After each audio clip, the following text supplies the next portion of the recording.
नमस्कार, Niels D vibes में आज आपके साथ आपके पास लेकर के आई हूँ गोवर्धन पूजा की व्रत और कहानी के साथ बताऊंगी कि जो लक्ष्मी पूजा की चौकी लगाई है वो कैसे उठानी चाहिए। तो सबसे पहले आप सभी को गोवर्धन पूजा की ढेरों शुभकामनाएं।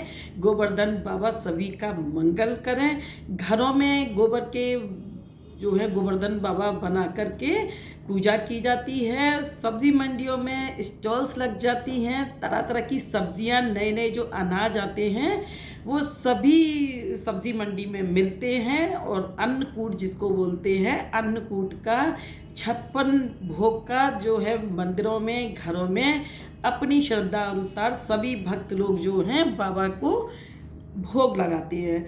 तो पौराणिक कथाओं में प्रचलित कथा है, एक इंद्र की पूजा ब्रजवासी किया करते थे। तो कृष्ण जी ने जब अवतार लिया और कृष्ण जी ने एक दिन देखा कि बहुत तरह तरह के व्यंजन बनाए जा रहे हैं और बहुत पकवान बनाए जा रहे हैं। तो उन्होंने पूछा कि ये सब किस त्योहार के लिए बन रहा है। तो ब्रजवासियों ने कहा कि लल्ला, ये सब जो है हमारे इंद्र देवता को प्रसन्न करने के लिए, उनकी पूजा के लिए हम ये नाना प्रकार के व्यंजन जो है बना रहे हैं, जिसके कारण वर्षा होती है और उसी से हमारा गोवर्धन पर्वत जो है हरा भरा होता है। हमारी गाय के लिए, हमारे पशुओं के लिए चारा मिलता है हमें और खुशहाली आती है।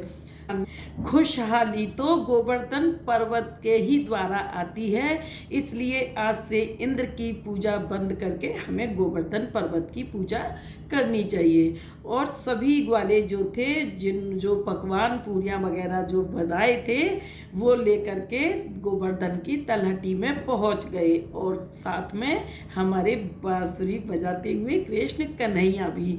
और जब वहाँ पूजा पाठ हुई, लोग हर्षोल्लास के साथ नाच गाना करने लगे। नारद जी ने देखा कि पृथ्वी पर कोई बहुत बड़ा उत्सव हो रहा है। और जैसा कि सभी जानते हैं, नारद जी जो हैं देवताओं के संदेश वाहक भी हैं। तो मतलब एक दूसरे का इधर से उधर संदेश देते रहते हैं। तो उन्होंने जब देखा कि इंद्रदेव की पूजा ना होके और ये गोवर्धन पर्वत की पूजा की जा रही है, तो उन्होंने इंद्र को जाके बताया कि प्रभु, आप तो महल में ठाठ से बैठे हुए हैं, गोवर्धन बाबा की पूजा की जा रही है और आपका मान जो है बिल्कुल भी नहीं किया जा रहा। आज वो पूजा आपको मिलनी थी, पूजा गोवर्धन पर्वत की जा रही है। इस पर इंद्र ने कुपित होकर के बहुत मूसलाधार बारिश कर दी। बारिश इतनी भयंकर थी, इतनी तेज थी कि नगर जो था वो डूबने लगा। सभी हाहाकार करने लगे और कान्हा से प्रार्थना करने लगे कि देखो इंद्र का प्रकोप, अब हमारी नगरी डूब जाएगी। उसी वक्त कृष्ण भगवान ने अपनी तर्जनी पर जो है गोवर्धन पर्वत को उठा लिया और सभी गाय ग्वाले और गोपियाँ जो थे वो सब के सब गोवर्धन पर्वत के नीचे आ गए। और 7 दिनों तक मूसलाधार बारिश हुई, फिर भी जो का कुछ भी नहीं बिगड़ा और सब कृष्ण की महिमा थी। इंद्र ने देखा कि ब्रज का तो रखवाला भाई कोई बहुत ही महापुरुष है।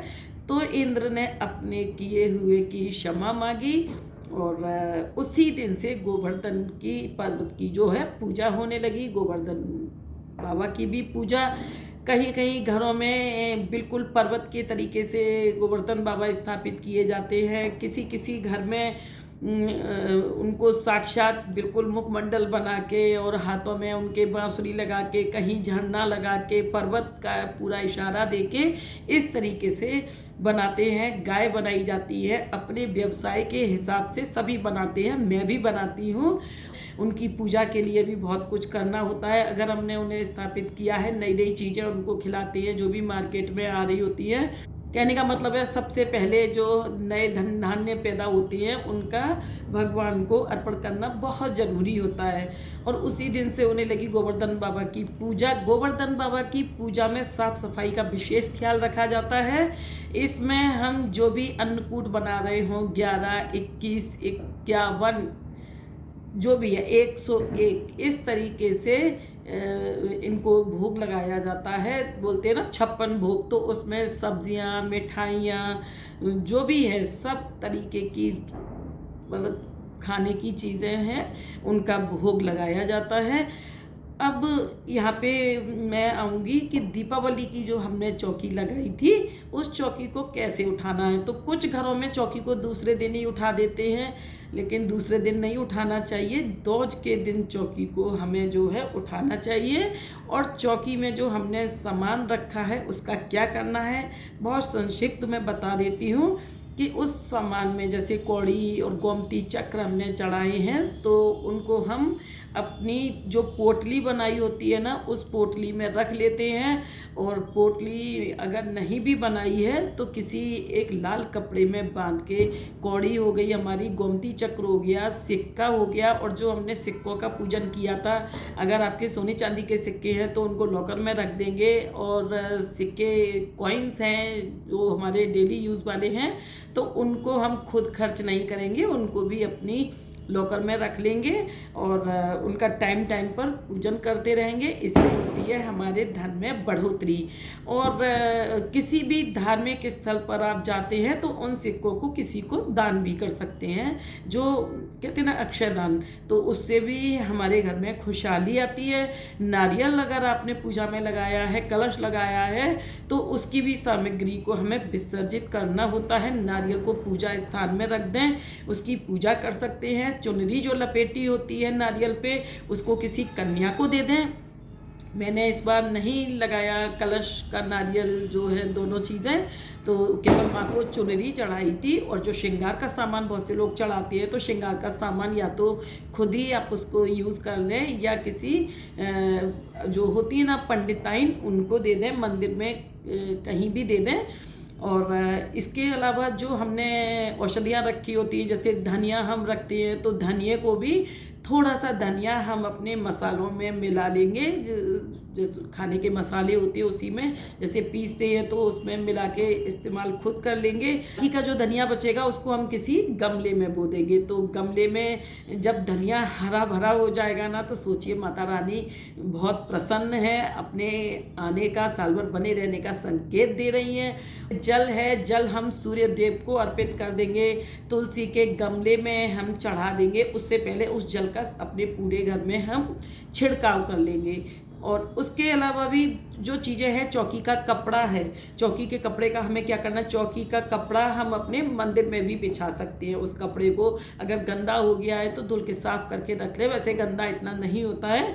और फूलों का क्या करें, किसी भी चीज़ को हमें फेंकना नहीं है। जैसे कि माता लक्ष्मी के आगमन पर हम तैयारी करते हैं, बाजार से जाके बड़े हर्षोल्लास के साथ चीज़ें खरीद के लाते हैं, उसी तरीके से हमें इन चीज़ों का विसर्जन भी करना है और इसका इस्तेमाल भी करना है। चौकी जो हटानी है, तो चावल अगर हमने ज़्यादा लगाए हैं, इस बार मैंने छोटी छोटी सी चावल की ढेरियाँ लगाई थी, ज़्यादा चावल नहीं थे, वो तो पक्षी खा सकते हैं, उसको पक्षियों को खिला देंगे। और जो रंगोलियाँ बनाई होती है या चौक पूरे होते हैं, तो आटे के जैसे लगाए हुए हैं, तो उनको भी हमें किस डस्टबिन में नहीं फेंकना है या किसी से फेंकवाना नहीं है। उन सभी को इकट्ठा करके हम अपने छत पर जाकर एक रंगोली बना सकते हैं उसकी, या पेड़ों के पास उसकी रंगोली बना सकते हैं। किसी भी तरीके से एक रंगोली में उसको बना देंगे। और अगर चावल ज़्यादा रखे हैं, जैसे चावल का स्वास्तिक बनाया है या चावल की षोडश माताएं बनाते हैं, वो सब बनाए हैं, जैसे 1.25 किलो चावल का भी विधान होता है। अगर इतना चावल है तो किसी ब्राह्मण को आप दान कर दें, जो किसी का एक टाइम का भोजन बन सकता है। और उसके अलावा भी यहाँ पे फूल माला सबसे जो मेन होता है, फूल मालाएं बहुत इकट्ठी हो जाती हैं, उनका क्या करें, पत्ते बहुत इकट्ठे हो जाते हैं, उनका क्या करें। तो फूल माला जो होती है, उनके फूल मुरझाने लगते हैं, तो उन फूलों को माला से निकाल के आप अच्छे से, धूप निकल रही होती है, धूप में सुखा लेंगे। और सुखाने के बाद उनको पीस के अच्छे से, जहाँ पेड़ों की क्यारियाँ होती हैं या कहीं भी आपने गमले में पौधे लगा रखे हैं, तो आप उसमें उनको डाल सकते हैं जो खाद का काम करेंगी। और गेंदे के फूल जो होते हैं उनको आप गमले में गाड़ दें, कहीं भी किसी क्यारी में गाड़ दें, लॉन में गाड़ दें, तो उसके दोबारा से जो है पौधे उगाती हैं। जब पौधे उगेंगे तो फिर से हमें बहुत सारे फूल मिल जाएंगे जो हमारी पूजा के काम आएंगे।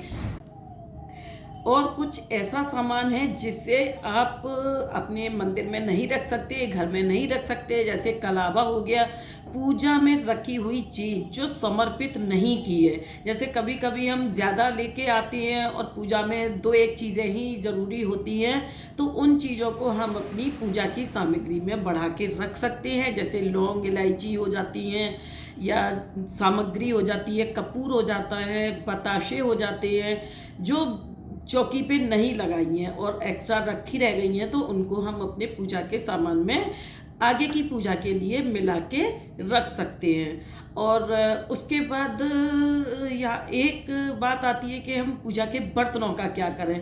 पूजा के बर्तनों का क्या, अगर आपने चांदी के लिए हैं, पीतल के लिए हैं, तो वो बर्तन तो रोज़ इस्तेमाल नहीं होते हैं, उनको भी हम सुरक्षित उठा के रख लेंगे। और जब जब कोई अच्छी पूजा होती है या फेस्टिवल की पूजा होती है तो हम उन्हीं बर्तनों में भगवान का भोग लगा सकते हैं। स्टील के या जो भी बर्तन आपने खरीदे हैं तो अपनी सामर्थ्य के अनुसार जो भी खरीदे हैं वो अपने किचन में स्टार्ट करना शुरू कर देते हैं। और मेन कि पूजा में जो झाड़ू हम लाते हैं, झाड़ू 3 या 5 जो भी है 7, तो इन झाड़ुओं का प्रयोग इतना ज़्यादा तो नहीं होता है, फूल झाड़ू का इस्तेमाल ज़्यादा होता है। तो क्या करें, तो इसको किसी मंदिर में हम दान कर सकते हैं। मंदिर में दान कर दें, बहुत पुण्य मिलता है। ऐसी जगह पे हम दान कर सकते हैं जहाँ झाड़ू लगाने का, सफाई करने का काम होता है, हम उनको भी ये झाड़ू का दान दे सकता है। लेकिन अपनी पुरानी झाड़ू, अपने घर से पुरानी झाड़ू को हमें यूं ही कचरे में नहीं फेंक देना है। तोड़ फोड़ के पुरानी झाड़ू जब हो जाती है तो उसे बदलना ज़रूर चाहिए, क्योंकि जब पुरानी झाड़ू से हम झाड़ू लगाते हैं और उससे टूट टूट कर जब वो गिरती है, झाड़ू की जो सीकें होती हैं या फूल झाड़ू में जो होती हैं वो टूट टूट के गिरती हैं, तो ये वास्तु दोष माना जाता है। ये अच्छा नहीं माना जाता वास्तु के हिसाब से हमारे घर के लिए और घर की धन संपत्ति के लिए। तो उस झाड़ू को हम या तो अमावस्या की तिथि पर निकालते हैं, और दीपावली की जो झाड़ू है तो अमावस्या निकल चुकी है, तो आप शनिवार के दिन उस झाड़ू को अपने घर से बाहर रख सकते हैं। तो झाड़ू को फेंके नहीं, डायरेक्ट डस्टबिन में ना फेंके, तोड़ मोड़ के, बहुत से लोग देखा है यूँ तोड़ के फेंक देते हैं, तोड़ के भी झाड़ू को नहीं फेंकना है। उनको भी जैसे हम आदर के साथ लाते हैं उसी आदर के साथ हमें किसी ऐसी जगह रख देना है जहाँ झाड़ू हमारी रखी रहे, और कोई भी उसको सफाई कर्मचारी उठा ले जाए या जो भी ले जाए, बस हमें अपने हाथों से नहीं तोड़ना है। तो छोटी छोटी बातें हैं, इन बातों को हमें ध्यान रखना होता है। और बस आज का वीडियो करती हूँ यहीं पे एंड। और आप लोगों को भी मेरी वीडियो अच्छी लगी हो तो बताइएगा, आपके पास कोई उपाय हो तो उसको भी बताइएगा कि किस तरीके से हमें उपाय करने चाहिए छोटे छोटे। मैंने जो था मेन चीज़ें बता दी हैं। बहुत सारी चीज़ें हैं जिनके बारे में हमारे मन में ये होता है कि हमें इस चीज़ का क्या करना है, चीज़ कोई भी फेंकनी नहीं है। तो बस लेती हूँ विदा। Thanks for watching.